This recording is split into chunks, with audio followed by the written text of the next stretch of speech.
First of all, congratulations on making it to the PBAP final. This is very familiar territory for DT just last year and very unfamiliar territory for Carrie. So I want to start out by getting Carrie's uh, opinion and excitement and emotions here captured on what all this is for you. Being your 10th year in the league, you were one of the noobs, or not one of the noobs, one of the originals when we first started this thing, and now here you are. So I was super excited. Unfortunately, it came in a year where I have not been able to have time to watch hardly any football. I've never not known more than I do this year. So apparently that's where I was going wrong. You were actually paying too much attention before, and this year it's better to just like Making too many moves. Just go with it. DT. So, do you feel like Carrie wants it more than you? Uh, I think it's different. I think for me, it will be more of a relief if I win because I feel like I should win based on the team. But I think Carrie probably has like a little more, um, I don't know, she might have a little more fire in her because she's trying to knock me off. And like, like I'm in a lose-lose, right? If I win, it's because I'm expected to win. But if I lose, then it's a choke, right? So, and I also agree with what Carrie said because honestly, fantasy so much luck. Like the fact that she didn't pay attention much this year, it just shows you how much luck's involved. Well, that sort of goes to what the next question was, which was looking at like your originally I was like, oh, what were your worst draft picks and stuff like that, which you guys had some bad ones, or what was your worst injuries? But like when you look at your guys' teams, like when I look up and down DT's team, and I'm like, oh, that's pretty much everyone he still has until he just dropped James White. Like, was it today or yesterday? Yeah. It's like you had like everybody was the same. And my first 10 picks, and actually my first uh, 11 out of 12 picks, if you count Indy defense, which I just dropped as well today because Mm. regular 11 of my 12 first draft picks are still on my team as until this morning. And Rager was a guy that I wanted to hold on to, but I think at the time I didn't have room for him. So Yeah. unfortunately, that yeah. But the draft, I mean, James White was probably like my worst pick as far as if you're looking up and down, like seventh round. I thought he'd probably be better than he was, but that's fine. Well, I mean, you had your other two running backs crushing. So with Jonathan Taylor, he had like everyone was like, oh yeah, he's been a slow start. He was losing stuff to Naheem Hines, but he was still always like a guy you were starting every week for the most Yeah, part. he went through a stretch there though where he was not good. Like he was only getting like 8 or 9 carries, and like he was even losing goal line work to Hines, Yeah. which so it was at that time. I think it was Bradley who had drafted Chris Carson, which he did. I'm looking at the draft board now, and Bradley offered me a trade Carson for Taylor. What it was when Carson was injured, so I was like, man, like this could be maybe good. And like it kind of worked out because Carson got hurt again. Although And I would have Carson right now for this week, but yeah. uh, yeah, What about you, Carrie? What do you think was your worst draft pick of this year? I said probably my worst one was Jarvis Landry. I picked him in the sixth. Hmm. Uh, he's picked it up here lately, but he's been on my bench. But I'd Yeah, say that's Waller in the fifth. He's definitely been kind of my go. I That's who I had as your well. So with Landry, you're right. Like he's picked it up a lot recently because Baker's play's been good and Odell's been out. But like when you look at his points, like the first 10, 11 weeks or whatever, it's like single digits, awful. But he's now wide receiver 32. So when you get a wide receiver 32 in the six, it's not all terrible. But like you said, you know, these players are only as good as the points that they have for you starting. So if he Right. hasn't been in your lineup the last 5 weeks when he's been good, then yeah. So I had that. I mean, Christian Kirk and Mike Williams there towards the end definitely had some potential, but Kirk had. You had dropped Kirk before he even started doing anything. That's how come he's on my team. And then he had like 3 good weeks. But yeah, overall, like Waller in the fifth, when you look at Zach Ertz going before him, George Kittle being injured for so long, that's what really hurt probably LT's team, right? Is Kittle and Mostert going out, and then Breeze getting injured, and then even Mark Andrews has been underperforming, but Waller, tight end 2 in the fifth round. When I look back at your later picks, the Kirk and the Mike Williams and stuff, what I was trying to look at was like, oh, who else was around or available that you could have gotten? And I'm like, well, there's pretty much crap there. Also, there was like a bunch of tight ends that didn't do anything. That seemed to be around when a lot of people were taking like maybe their first tight end, like an Evan Ingram or Hayden Hurst and things like that. That like tight end's just been awful this year, and so DT, Hawk's been pretty good for him. For the most part, up until this last week, which he didn't need him this past week. But yeah, that ended up being. It seems like the best teams tended to have like a good, solid tight end that they could count on. DT, what do you think your best pick was? Well, to be honest with you, I didn't think I was going to get Ridley in the fourth round. I thought he was going to get picked before he did, but I mean, he's fourth round, so I wouldn't necessarily say that's my best pick. Him and Diggs back to back there in the fourth and fifth was a nice combo. I mean, Diggs and Ridley both been top 10 guys, and Dobbins has come on late, but he was a sixth round pick for me, so fairly early, considering. So I mean, I'd have to say like my best pick, other than you mentioned, like going with Allen and Rodgers back to back, like back to back Q the ninth and 10th round is like a little unconventional, and honestly thought that Allen was going to be the better this year. Like, just being a Bills fan, I thought he could take the step this year, and he did. But then Rodgers has like kind of even been better. So like to have both of those guys and just be able to use either one. I've been mainly using Rodgers. Like anytime you get a quarterback that ends up being like a top 5 quarterback in like the ninth and 10th round, it's like it means that you're likely to have more guys that you're using before that. And like thankfully all the guys I had before that mostly hit. So it worked out that way. Yeah, that's what I sort of looked at also. Diggs is wide receiver 4 on the year. Interestingly enough, when you guys played back in week 5, you actually benched Diggs that week against Carey. You still won. You started Ayuk over him, but you also were starting Josh Allen because Aaron Rodgers was on bye. So maybe you were trying to diversify, or maybe you just couldn't trust Diggs yet, and he's turned out to be just like crushing it this year. Wide receiver 4, and like you said, back-to-back QBs. I think Josh Allen's 3 and Aaron Rodgers is 4 on the year. And it's like in situations like that, sometimes you would think, man, let me trade one of these guys, but they've been so good at, huh? I tried to. I put in the chat that Josh Allen was available, and no one bit. Well, so it probably ended up being all right because then a team like Lawrence or someone else that were really hurting at that position could have potentially benefited. And hey, if he's on your bench, he's not getting points for anybody else, and it's not like you needed anything else either because your team's been rolling. So, Carrie, what would you say was like your best and worst moments of 2020? I feel like, well, go ahead. I'll let you take it over.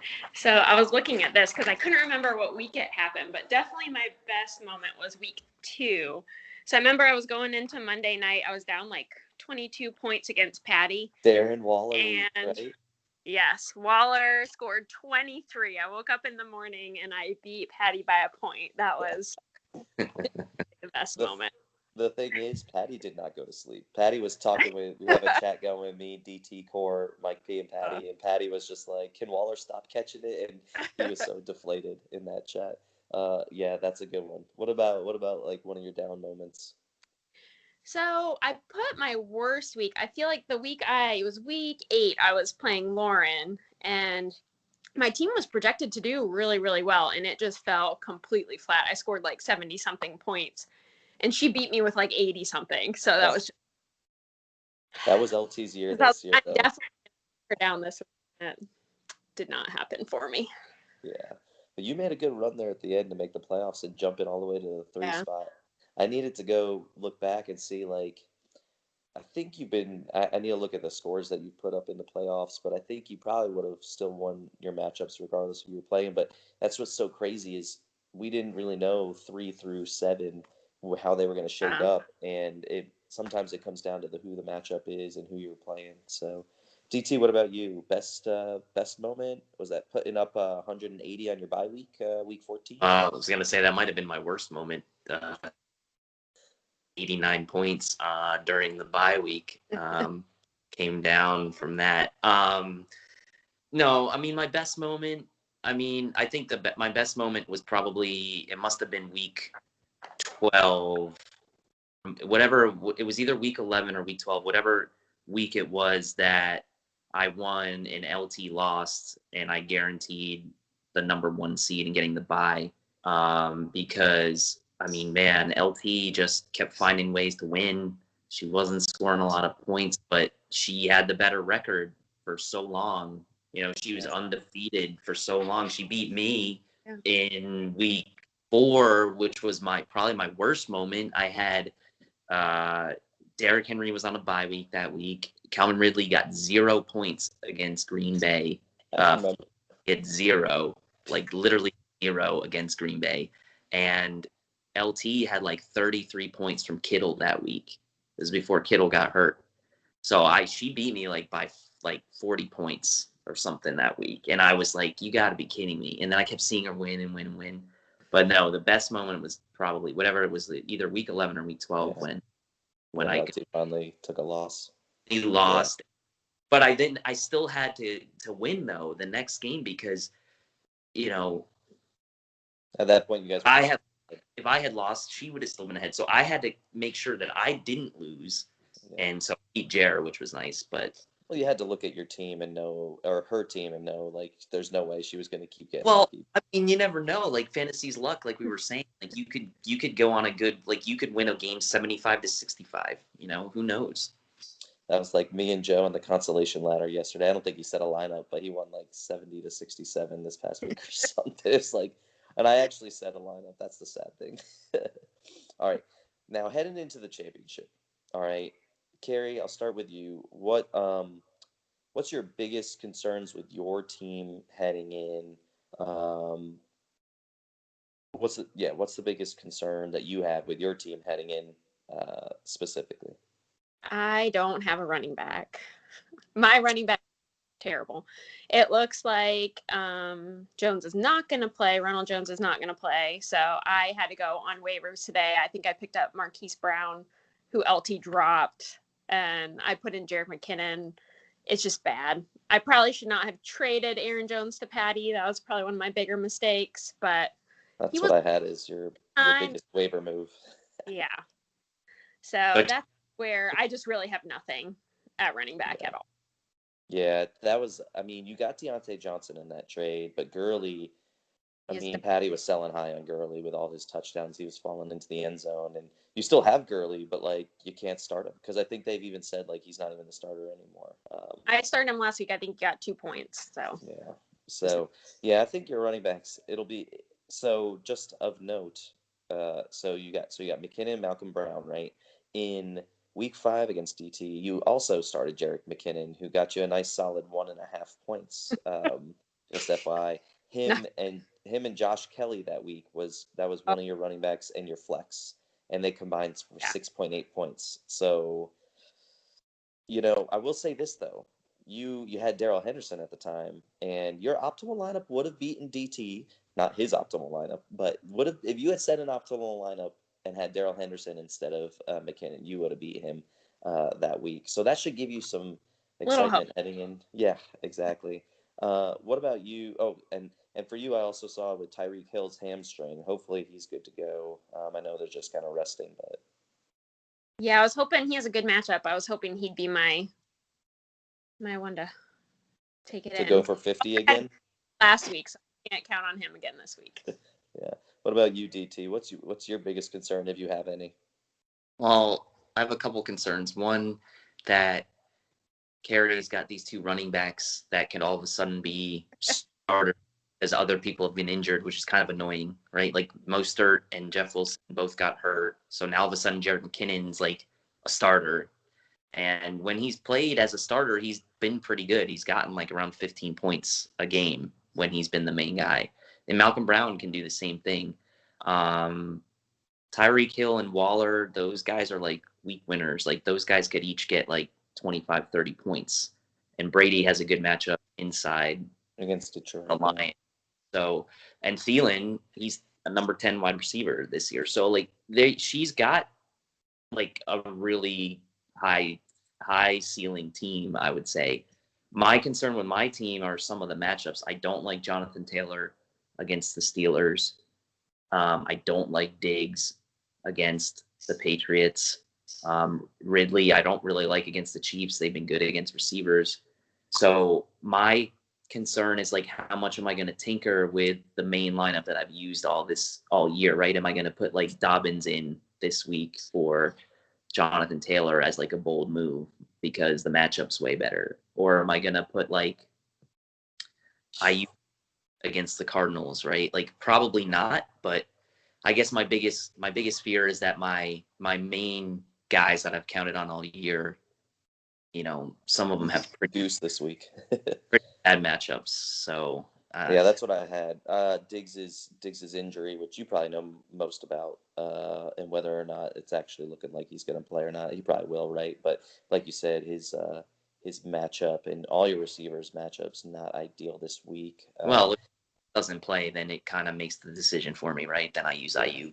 Don't worry about. And Jonathan Taylor, I'll say, on paper it doesn't look good, but as Kerry knows from the Steelers, they've been bleeding points to running backs the last 6 weeks. So they were all right, but they've got very little depth and in their linebackers, and they've been getting run on like they're giving up like, other than I can't remember, there's like 2 teams that are just like they don't run the ball. Maybe like one of them might have been Jacksonville. I know they run it with Robinson some, but like if you look at their defense, like in the running backs they play, they've been giving up like 140, 130, like a bunch of yards. So it's not as terrible of a matchup, but I'm sure you'll tinker your lineup enough. So Kerry, what's your concern with DT's team then heading into the week? Is it just that he's going to put up 180? Yes. That if I have a prayer, I have to score at least like 140 points to have a chance. Yeah. I think that's true. Every player on your bench last week had like 15. I bet the winner. I would say the winner of this matchup has less than 125 points. Ooh, I'll take that action. I'll take that action, DT. I just the matchups are not there. Yeah, I don't know. I don't know about these matchups. I think that your players have really like sneaky good matchups. Like Brady against the Lions, I mean, he could get like 35 points against the Lions. I mean, look what Tannehill did to the Lions last week. He got like 39 points. And Tannehill's not really known for putting up like huge. I doubt Brady's going to get 2 rushing touchdowns. Yeah, going to get like quarterbacks rushing touchdowns, something. And Waller, I mean, I have Waller in the WFL league, so he's stud. Like he can get you 20 easy. It'll just be a matter probably of what's going on with Derek Carr. Is he going to play? Yeah, or practice. I mean, when Mariota came in last week, I mean, he threw the touchdown to Waller down the sideline. So it's like it's not really going to affect him that much, even if Mariota's in. So I don't know. All right, who's going to be your MVP, Kerry? I feel like Tyreek Hill's going to have a good game as long as he's totally healthy. Thielen's been kind of meh for me here lately, so I was between the two of them, but I think Tyreek Hill has a good game this week. I agree. DT, who's your MVP? Well, my co-MVPs are playing against each other, and that's going to be Rodgers and Derrick Henry. They're playing against each other this week, which is, I don't know if that's good or bad. The matchups are good for both of them, but they're playing in the same game, so I don't really know. I think my MVP, I'm going to say, because I had Josh Allen anyway, my MVP this week has to be big game. It's Derrick Henry. He has to be the guy. I mean, we saw what Dalvin Cook did, week 8 or 9 against Green Bay, just like running all over them. Yeah, and if that's the game script, and Derrick Henry's running all over, and then Rodgers is forced to pass. But I mean, I imagine that's going to be a high-scoring match. I don't know what the over/under is, but DT, I'll bet on the over as a sure lock, and then maybe that'll actually be the only lock this week. I don't want to jinx you like everyone else is trying to, but yeah. So hopefully we get some action in the chat on that 125 plus or minus for the winner of this week. I'm pretty sure a lot of people are going to take the over. Maybe I'll say 130, but I really think that like 125 is going to be a good score this week. I just have a feeling. Okay.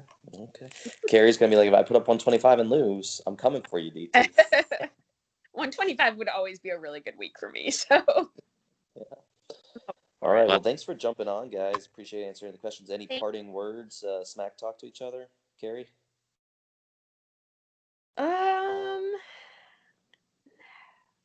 I'm really just going for Jinx, really. I feel like that's my hope. So I feel like if I just talk up his team enough, then maybe I get the underdog points. So I like it.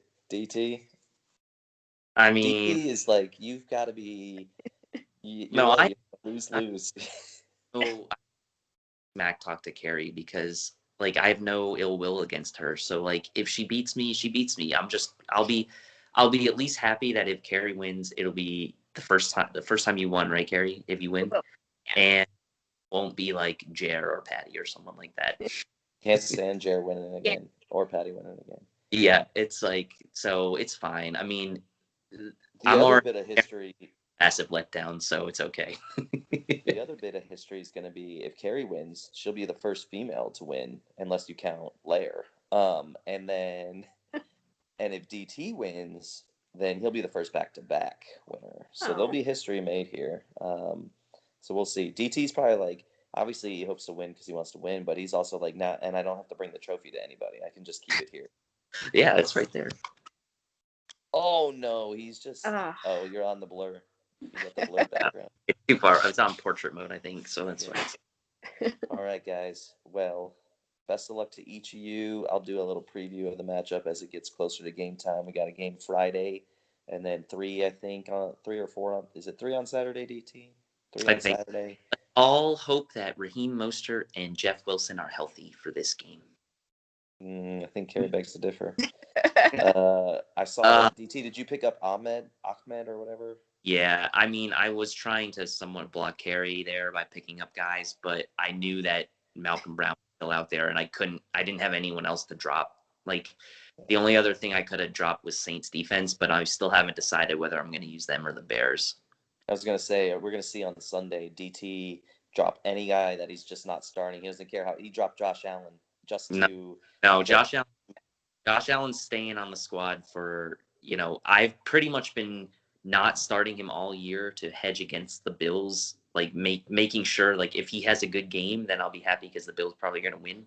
So I've really been just starting Rodgers all year for that reason. I think I started Josh Allen when Rodgers was on his bye and like maybe one other time, like week 1 maybe. Yeah. Awesome. Well, like I said, best of luck and thank you guys for joining and can't wait to get some action on that over 125. 130, we're making it now.